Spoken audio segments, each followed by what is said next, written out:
In the heart of the village of Ogbomosho, there lived a peculiar man named Chijioke. While the rest of the villagers mourned during funerals, Chijioke would burst into laughter, his joyous cackles ringing out amidst the sorrow. His laughter was not the nervous chuckle of a man caught off guard. It was the kind of laughter that spoke of deep delight, as though he had just heard the most hilarious joke. The villagers were bewildered. How could anyone find joy in such somber moments? Children would scurry away from him, and adults would cast disapproving glances, whispering about Chijioke's oddity. Some thought he was cursed, while others believed he was simply mad. Yet Chijioke never explained himself. He would only smile and walk away, leaving the villagers even more perplexed. One fateful day, news spread through Ogbomosho like wildfire. Elder Obina, the village's most revered and benevolent elder, had passed away. His kindness and wisdom had touched every heart, for he fed the hungry and brought peace during quarrels. The villagers were shattered, tears streaming down their faces as they made preparations for a grand funeral to honor him. However, a cloud of worry loomed over them. Would Chijioke attend? And if he did, would he laugh? On the day of the funeral, the villagers gathered under a large canopy near the village square, clad in black attire, their faces etched with grief. Elder Obina's family sat at the front, weeping softly as the priest began the ceremony, the air thick with sorrow. Just then, Chijioke appeared at the back, his usual wrinkled shirt and dusty sandals setting him apart. The villagers held their breath, bracing for the worst. As the priest spoke of Elder Obina's life, Chijioke erupted into laughter, a booming sound that echoed across the gathering. Gasps filled the air, and Obina's son Chiji leapt to his feet, his face flushed with rage. "How dare you laugh at my father's funeral?" he shouted, drawing the ire of the crowd. Whispers of anger rippled through the mourners, demanding that Chijioke be thrown out. Yet he only laughed harder, clutching his belly, seemingly unable to contain himself. Confusion and fury swirled in the air as Chiji stormed towards him. "What is wrong with you?" he bellowed. "Why do you laugh when we are mourning?" Chijioke wiped tears of laughter from his eyes and replied softly, "I am not mocking your father. I laugh because I see what you cannot." The villagers gasped, demanding to know what he meant.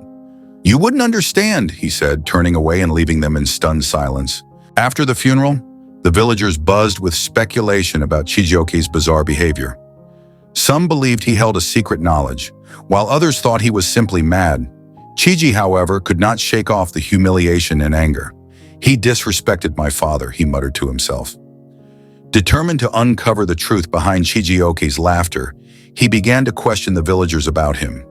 Before he could learn much, tragedy struck again.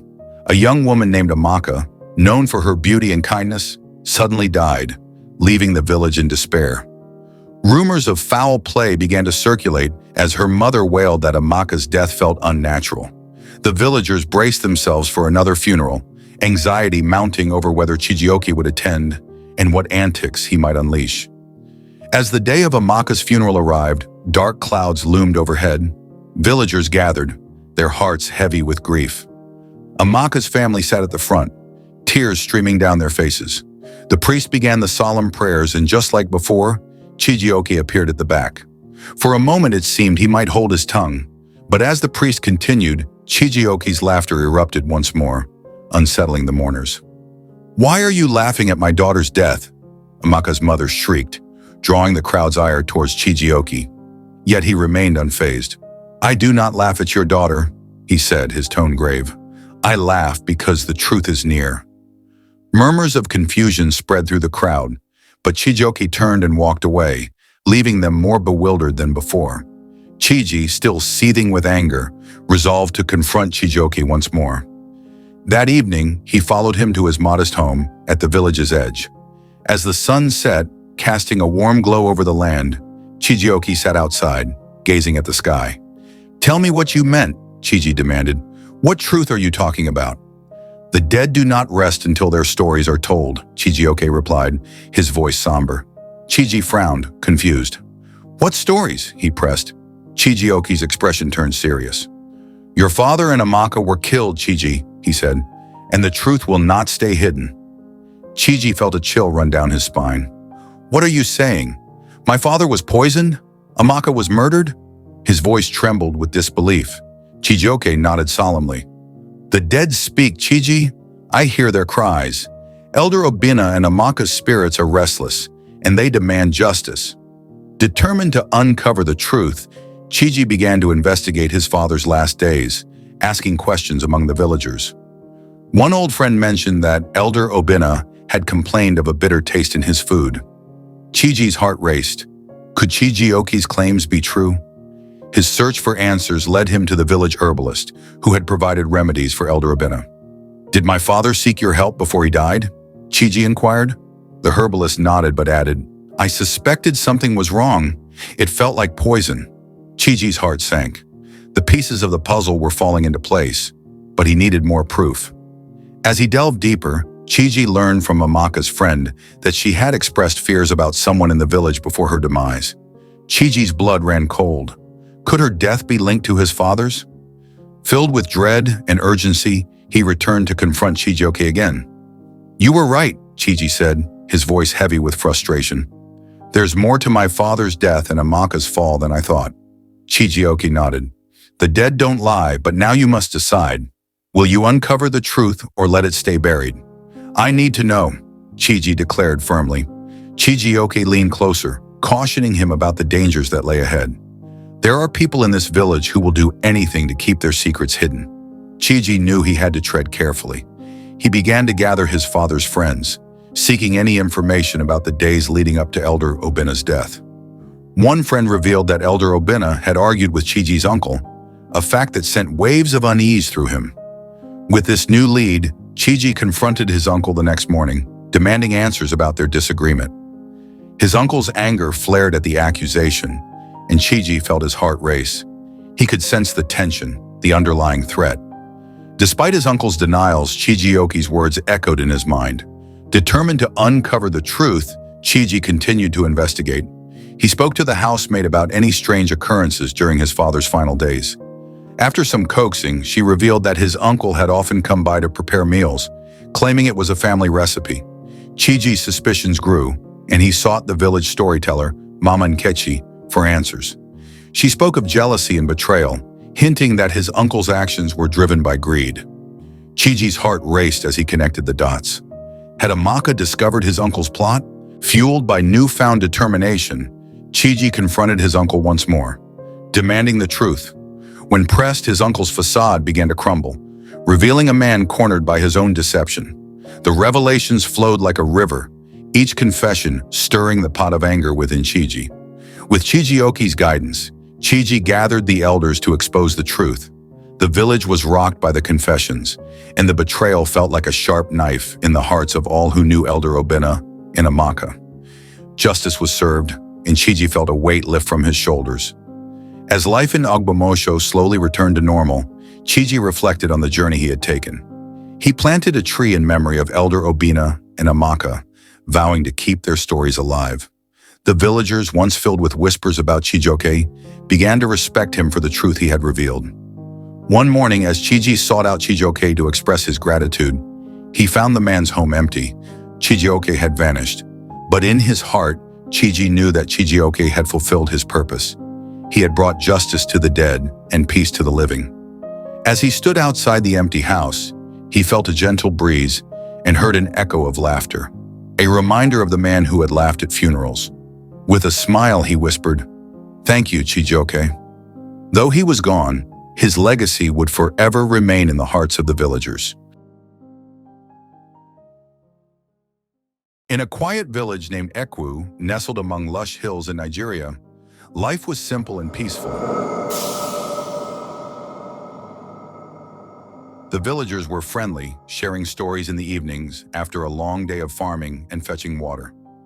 Everyone knew each other, and news spread quickly.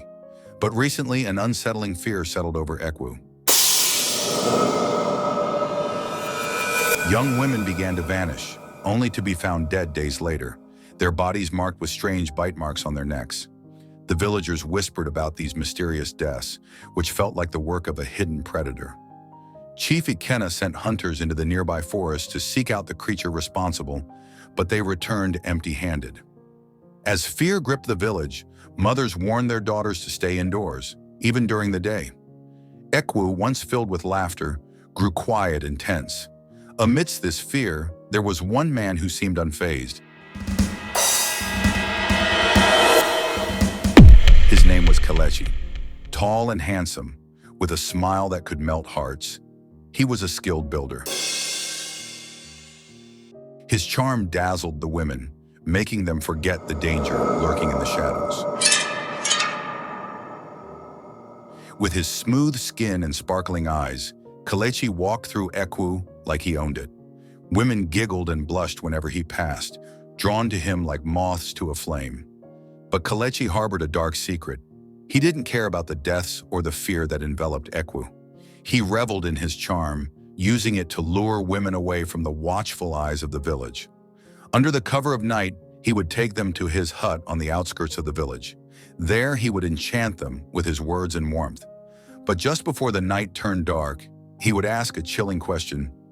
"Do you know the difference between a man's manhood and a snake?" The women would laugh, thinking it was a joke. But before they could respond, Kelechi would whistle a soft, eerie tune that filled the air with dread. In that moment, a snake would slither from his trousers,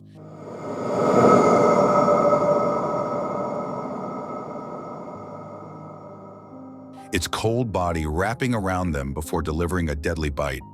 The bite left 2 sharp marks, and within moments, the women would be lifeless, their bodies found the next day with the same mysterious markings. As the village mourned, no one ever suspected Kelechi. He was too charming, too perfect.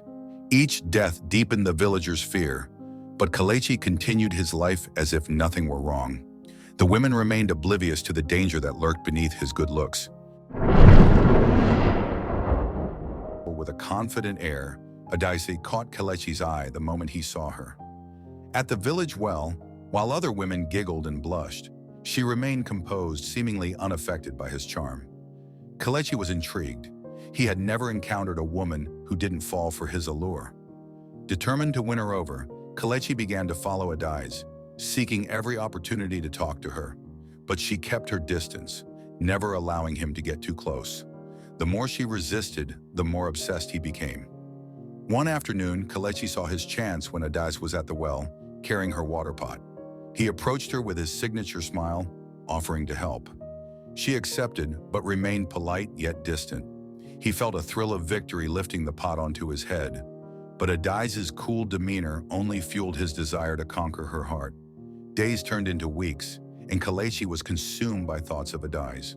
She was different from the others, and her refusal to give in only made him want her more. He decided to change his approach, playing it cool to intrigue her instead. Soon enough, Adaise began to notice his absence, and curiosity sparked within her. One evening, as the sun dipped below the horizon, Kelechi invited Adaise to his hut. She hesitated but eventually agreed. Inside, the flickering light from an oil lamp cast shadows on the walls. As they shared palm wine, Kelechi leaned closer, whispering sweet words, while secretly plotting to use his deadly charm. Adaise felt a sense of unease but remained calm. Then Kelechi asked his infamous question again. Just as she opened her mouth to respond, he whistled that haunting tune that summoned his serpent. But this time, Adaise was ready. With a swift motion, she produced a small silver flute from her wrapper and blew into it. The sound pierced the air, startling the snake. Kelechi watched in shock as the creature hesitated, turning its attention from Adaise to him. Panicking, he stumbled back as the snake coiled around him instead, its grip tightening dangerously. "How did you?" Kelechi gasped, realization dawning on him. Adaise stood firm, her expression steady. "You're not the only one who knows how to control a snake," she replied. "Now it's time you face the consequences of your actions." Before he could protest, the snake struck, its venom coursing through Kelechi's veins. He collapsed, gasping as the life drained from him. Adaise stood over him, a mix of determination and grief in her eyes. Kelechi's reign of terror had come to an end. The next morning, the villagers gathered in shock at the sight of Kelechi's lifeless body in the village square, the snake by his side, defeated. Adaise spoke to the crowd, revealing the truth about the man they had once admired. Kelechi had used his charm to mask his dark deeds, but now the villagers were free from the fear he had instilled in them. As time passed, the tale of Kelechi and Adaisi became a legend in Ekwu. Mothers warned their daughters about the dangers of seductive charm, reminding them that not all that glitters is gold. Adaisi's bravery was celebrated, her name remembered with honor, while Kelechi's memory faded into obscurity. Life in Ekwu returned to normal, but the lessons learned from the past remained etched in the hearts of its people. Adaisi had not only avenged her friend but had saved countless others from the fate that had befallen so many before her. Ekwu thrived once more, a place of laughter and life, free from shadows of the past. In a bright and lively village in Nigeria, where the sun cast warm rays over the land and rivers danced with sparkling water, there lived a woman named Adana. She was not just any woman, she was a gifted gospel singer. Her voice was like a sweet melody that could lift anyone's spirits. When Adana sang, joy filled the air, and people felt peace wash over them. She had a heart of gold and a smile that could brighten even the darkest days. In the eyes of her fellow villagers, she was a shining star, a beacon of hope. However, hidden beneath her beautiful facade was a terrible secret. One that could shake the village to its core if it ever came to light. Years ago, before she became the beloved singer everyone adored, Adana was simply a young girl with big dreams. She yearned to share her voice with the world, to fill the hearts of many with her songs. But despite her passion and efforts, no one seemed to notice her talent. Frustrated and feeling lost, Adana made a fateful decision to seek the help of an old witch doctor, a mysterious figure known for making powerful, albeit dangerous, deals deep in the forest. "I can give you the voice of an angel," the witch doctor promised, his eyes sparkling with an eerie light. "But in return, you must give me something every year. A young, vibrant soul. The spirits demand it to keep your voice alive." Fear gripped Adana's heart. She didn't want to hurt anyone, but the ambition for fame burned brightly within her. After much hesitation, she agreed to the witch doctor's dark terms. From that moment on, her voice transformed into the most beautiful sound anyone had ever heard. She quickly rose to fame, and soon her name echoed throughout the country. But with each passing year, as the time to fulfill her part of the bargain approached, Adana's heart grew heavier with guilt and dread. In her desperation to hide her dark secret, Adana began to lure teenagers away from the village. She would promise them chances to sing or to learn from her talented self. They trusted her completely, for she was Adana, the kind-hearted gospel singer they all adored. But once she led them to the witch doctor's shrine, they would vanish without a trace. The village mourned the loss of these young souls, yet no one suspected Adana. She was their hero, a figure of inspiration after all. One day, a spirited young girl named Kemi arrived in the village. She radiated energy and had a voice that could rival even Adana's enchanting melodies. Kemi admired Adana and dreamed of singing alongside her. When Adana heard Kemi sing, a chill ran down her spine. Kemi's voice was pure and genuine, untouched by darkness. Adana realized with horror that the spirits would soon demand Kemi as the next sacrifice. Adana invited Kemi to her home under the guise of mentorship. Kemi was thrilled. She spent joyful days with Adana, soaking in her wisdom and singing together. However, as time passed, Kemi grew suspicious. Adana's kindness felt forced, and her smiles never quite reached her eyes. One fateful night, while wandering through the house, Kemi overheard Adana talking in hushed tones. "The girl will be the sacrifice," Adana whispered urgently. "Her voice is too pure. The spirits will be pleased." Kemi's heart raced in disbelief. The once beloved Adana was planning to betray her. Panic surged through her, and she fled into the night, racing to find Mama Ngozi, the village elder known for her wisdom. Kemi poured out her heart, sharing the terrible truth. Mama Ngozi listened intently, her expression growing serious. For years, she had sensed something was amiss with Adana, but she had never been able to prove it. Together, they devised a plan to expose Adana's dark secret once and for all. The following day, Kemi returned to Adana's home, acting as if nothing had happened. Adana, relieved that Kemi seemed unaware, decided to take her to the shrine that very evening.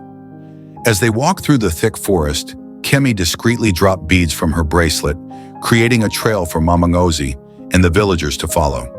When they reached the witch doctor's shrine, Adana began a dark ritual. Her once beautiful voice now sounded twisted and haunting as she chanted incantations.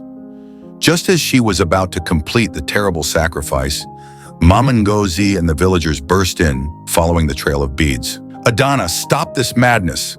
Mama Ngozi cried out, her voice ringing with authority. "Your gift was never meant to be bought with blood." Adana turned, her face drained of color as tears streamed down her cheeks. Falling to her knees, she cried, "I had no choice. I wanted to be loved, to be remembered. I didn't want to fade away."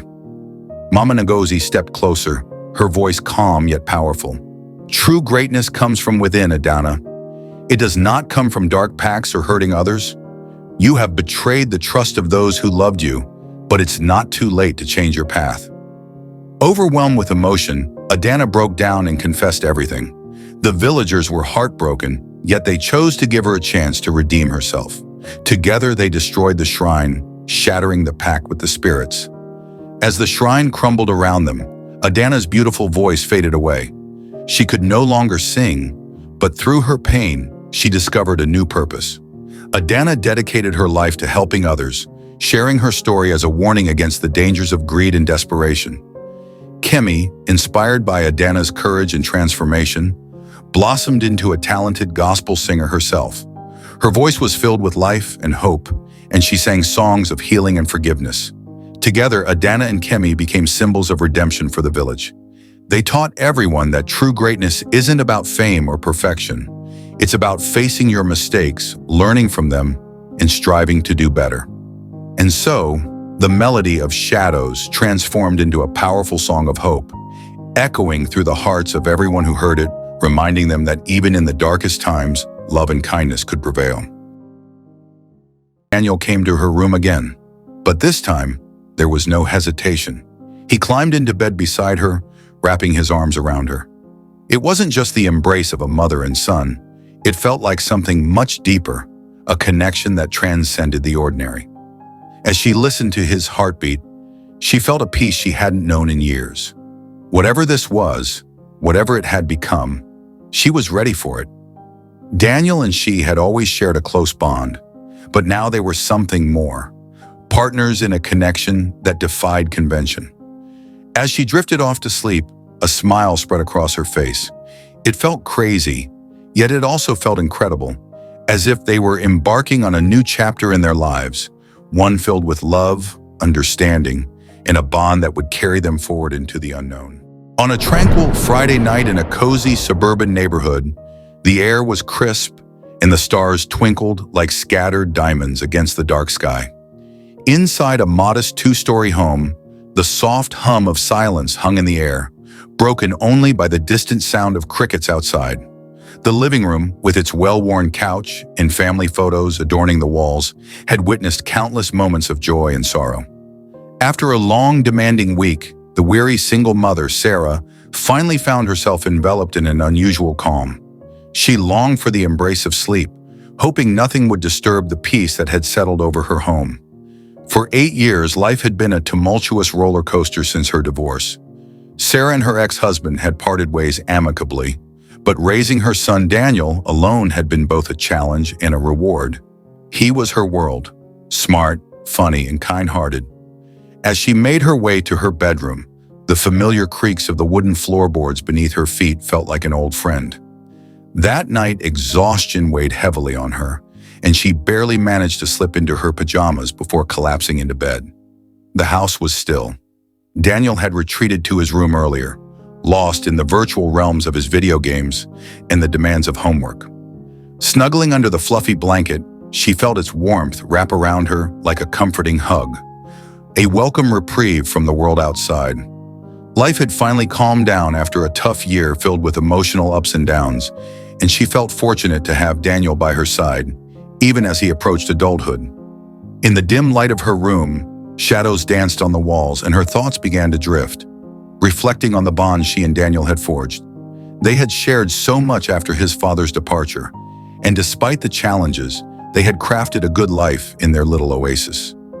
Just as Sarah began to drift off, a soft knock at her bedroom door pulled her back to reality. "Mom?" Daniel's voice was quiet, cutting through the silence like a gentle breeze. She blinked, trying to shake off the remnants of sleep and focus on the door, where his silhouette stood framed by the hallway light. "What's wrong?" she asked, her voice still thick with slumber. Daniel hesitated before stepping into the room, quietly closing the door behind him. He looked down, a hint of sadness shadowing his features, and the sight tugged at her heart. I couldn't sleep," he admitted, standing near her bed. Her heart sank. Something was clearly bothering him. Since the divorce, he had struggled with sleep occasionally, but rarely opened up about it. She knew he was hurting, even if he hid it well. "Come here," she said softly, patting the spot beside her. "You can stay with me tonight if you want." He hesitated for a moment, glancing back at the door, but then he moved closer, lying down beside her, facing her in the dim light. She could see how tired he looked, an unusual vulnerability flickering in his eyes. "Do you want to talk about it?" she asked gently, her voice barely above a whisper. "No," he replied, pushing his dark hair away from his eyes. "I just wanted to be close to you." A warmth spread through her at those words. It had been a long time since he had sought comfort like this, reminiscent of when he was a little boy. She smiled and brushed his hair back, feeling grateful for this moment of connection. "That's okay," she whispered, placing her hand on his shoulder. "You can stay as long as you need." He smiled back, but she detected the shadows lingering in his gaze. Choosing not to push him further, they lay there in silence, wrapped in the blanket, allowing the quiet to settle around them. As Daniel's breathing slowed, she thought he had fallen asleep, but then he spoke softly, barely above a whisper. "Mom, do you ever miss him?" His question caught her off guard, like a sudden chill in the warm room. She knew he was talking about his father, a topic she had skirted around for years. "I do sometimes," she admitted quietly, "but things weren't good between us. You know that." He nodded slowly, searching her face for answers. "Do you ever think things could have been different?" A heavy sigh escaped her lips as she thought of all the regrets that lingered like ghosts in the corners of her mind. "Maybe, but we can't change what happened. We have to move forward." He looked down at the blanket, fiddling with its edge. "I guess I just wonder if I could have done something different, like if I had been better." His words pierced her heart like a tiny dagger. She turned to face him, her voice firm yet gentle. "Daniel, this wasn't your fault. You didn't do anything wrong." He looked away, his voice barely a whisper. "Sometimes it feels like, if I had been better, maybe Dad wouldn't have left." Tears welled in her eyes as she pulled him into a tight hug. He resisted for a moment, but then he melted into her, burying his face in her shoulder. "Listen to me," she said, her voice trembling. "Your dad made his own choices. It had nothing to do with you. You've always been more than enough for me." She felt him nod against her shoulder, but she could still sense the tension in him, the weight of unspoken pain and guilt. They held each other closely, the silence between them becoming a soothing balm. Gradually he relaxed, his breathing deepening as he drifted off to sleep. However, as he slept beside her, her mind raced with thoughts and memories.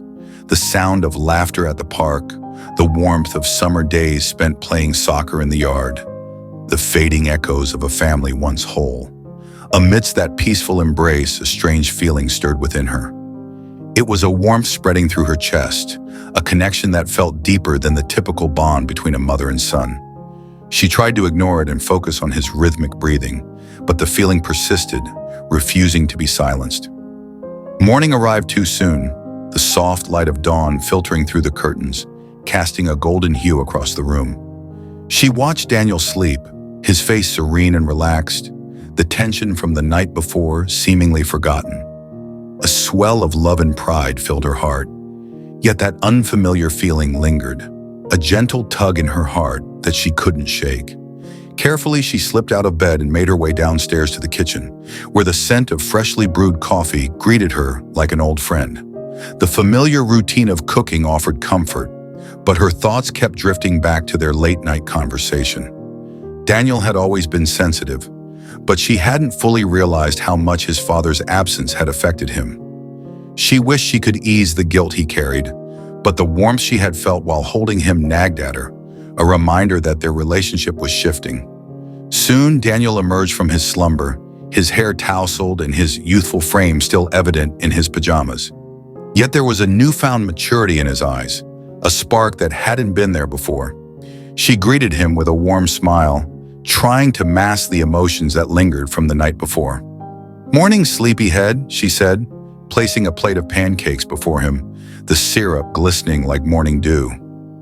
"Morning," he mumbled, eagerly digging in. They ate in comfortable silence, the morning light casting a warm glow over the kitchen, illuminating the memories that lingered on the walls. Occasionally she caught him looking at her, a mix of gratitude and something deeper flickering in his gaze. But she didn't want to disrupt the fragile peace they had found. Finally, he broke the silence, his voice filled with sincerity. "Thanks for last night, Mom. I needed that." "You never have to thank me, Daniel. I'll always be here for you," she replied, her heart swelling with affection. He nodded, but his gaze lingered on her, a silent question hanging in the air. She wasn't sure how to respond to the subtle shift in their relationship. The intensity in his eyes held a depth that felt unfamiliar, yet it resonated within her, echoing the unspoken feelings that had begun to blossom. After breakfast, Daniel returned to his room, lost in homework and video games, while she busied herself with chores around the house. Yet the atmosphere between them had changed, charged with a quiet tension and unspoken acknowledgement of the deeper connection that had emerged. As evening rolled in and the sun dipped below the horizon, painting the sky in hues of orange and purple, her thoughts returned to Daniel and their shared closeness. It was becoming increasingly clear that her feelings for him had evolved beyond mere maternal love. That night after dinner, they settled onto the couch in the living room, the flickering lights of the television casting a soft glow around them. With the aroma of popcorn lingering in the air, she became acutely aware of how close they were sitting. His arm brushed against hers, causing her heart to race. She tried to focus on the film, but the tension between them was palpable. Halfway through, Daniel shifted closer, and this time, he didn't pull away. She glanced at him, and their eyes locked, a moment suspended in time. In that instant, the emotions they had been trying to suppress surged to the surface. Without thinking, she reached out and took his hand. He squeezed it gently, tracing circles on her palm, sending flutters through her heart. They sat there for a while, hands intertwined, silently acknowledging the shift in their relationship. Uncertainty loomed about what the future held, but she felt a sense of certainty that things were changing. Daniel was no longer just her son. He was someone she cared for deeply in a way she couldn't fully define. As the movie ended, they remained on the couch, lost in their thoughts, the world outside fading away. She leaned her head on his shoulder, feeling the steady rhythm of his breathing. "I'm really glad you're here," he whispered, and she felt the same. That night, Daniel came to her room again, but this time, there was no hesitation. He climbed into bed beside her, wrapping his arms around her. It wasn't just the embrace of a mother and son. It felt like something much deeper, a connection that transcended the ordinary. As she listened to his heartbeat, she felt a peace she hadn't known in years. Whatever this was, whatever it had become, she was ready for it. Daniel and she had always shared a close bond, but now they were something more, partners in a connection that defied convention. As she drifted off to sleep, a smile spread across her face. It felt crazy, yet it also felt incredible, as if they were embarking on a new chapter in their lives, one filled with love, understanding, and a bond that would carry them forward into the unknown.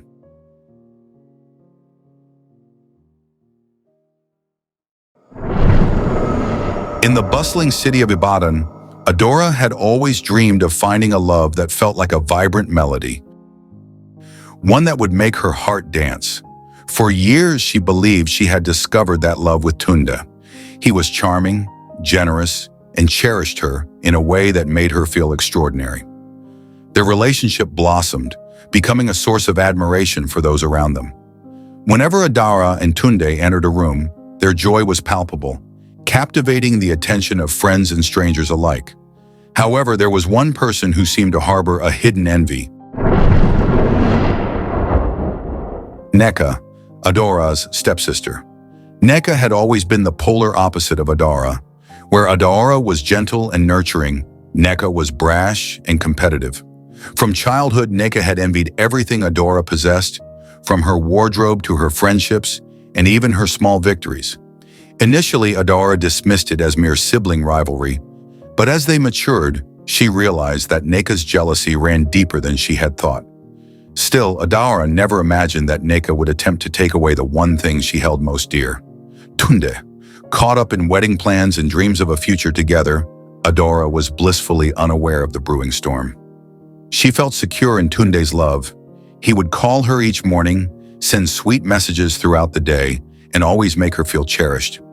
Yet she began to notice subtle changes.